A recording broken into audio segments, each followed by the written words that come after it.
شروع اللہ کے نام سے جو بڑا مہربان اور نہایت رحم فرمانے والا ہے۔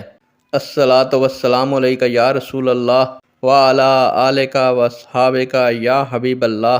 السلام علیکم معزز ناظرین و سامعین، اللہ تعالیٰ سے دعا ہے کہ اللہ تعالیٰ آپ لوگوں کو صحت و تندرستی عطا فرمائے اور آپ لوگوں کو ہمیشہ خوش و خرم رکھے، آپ کو ظالم کے ظلم، حاسد کے حسد سے محفوظ فرمائے۔ آج کی ویڈیو کا عنوان ہے بیوی کی سوتیلی بہن سے کب نکاح کیا جا سکتا ہے؟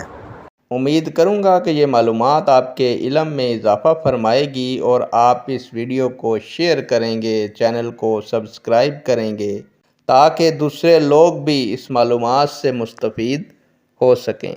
پیارے دوستو، بڑھتے ہیں ویڈیو کی جانب۔ اس طرح کے رشتے کو اخیافی نہیں کہتے، یہ بھی حقیقی بہنوں کی طرح ہی بیک وقت ایک مرد کے نکاح میں جمع نہیں ہو سکتیں۔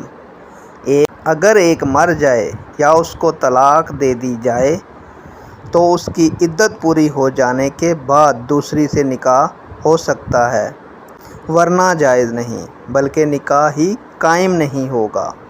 نیک دعاؤں کے ساتھ آپ سے اجازت چاہوں گا۔ اللہ تعالیٰ آپ کا اور میرا حامی و ناصر ہو۔ اللہ حافظ۔